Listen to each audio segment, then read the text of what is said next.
Hey everyone, welcome back to another episode of Relationship Recess. I'm here with Masonia, AIDS activist, who was nice enough to join us on the show today, so we do appreciate you coming in. I want to just dive right into it.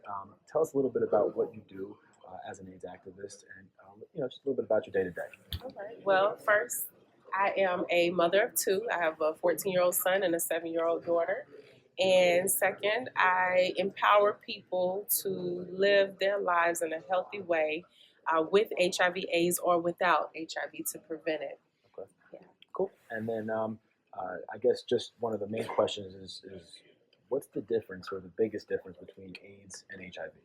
The biggest difference is really how it's treated, in a sense where you may be taking the exact same medications, whether you have HIV or AIDS. However, when you have an AIDS diagnosis, you probably have been exposed to more illnesses that need to be treated in a much more careful way. Okay, makes sense.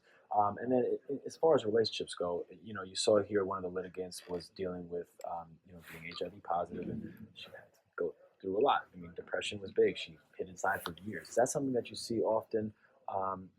People going to hiding. Yeah, all the time people go into hiding because they feel like life is over.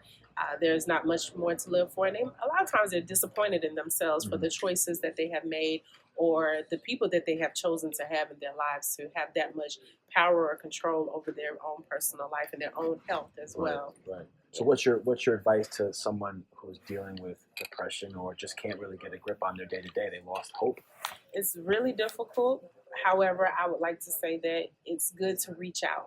Find someone who's living with the virus. There are many people who are public about it. You can Google it and see what are they doing, what tools are they using to, tools and resources that they're using to find their best life, to be free about it, to still find ways to make life enjoyable. Right. Okay. And then, preventative terms, is it? Okay. Is that Yeah. prep? Prevention. Yeah, prep. Okay, so just give me a little bit of background there and kind of explain to me what that means. All right, so you have something called PrEP and PEP. Okay. PrEP is pre-exposure prophylaxis. It is a pill that you would take daily only if you're HIV negative. And it's basically if you know that you are considered at a high risk dealing with multiple people or you're dealing with someone who has HIV, you can take this medication every day consistently and prevent getting the virus. It won't get transmitted at all.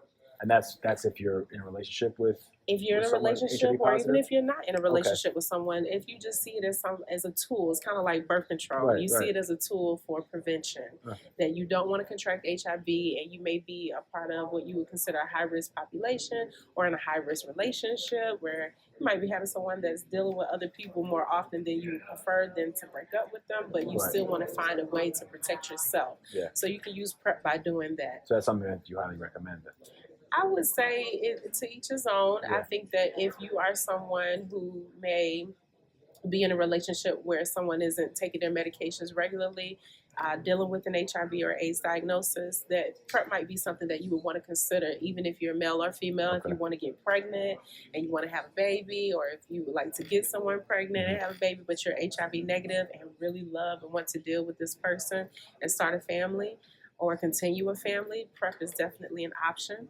And then you also have PEP, which is post-exposure prophylaxis, where if you may have been in a rape situation or a situation where someone didn't disclose and it's been within 48 hours of exposure, they can give you the medications to basically manage and try to make sure that the virus isn't passing through. Wow, interesting.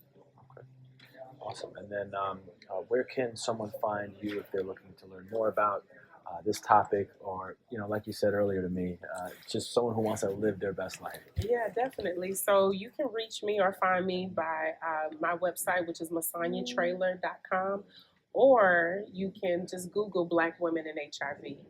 Awesome. Well, appreciate your time. Thanks for coming in. Thank All right. you.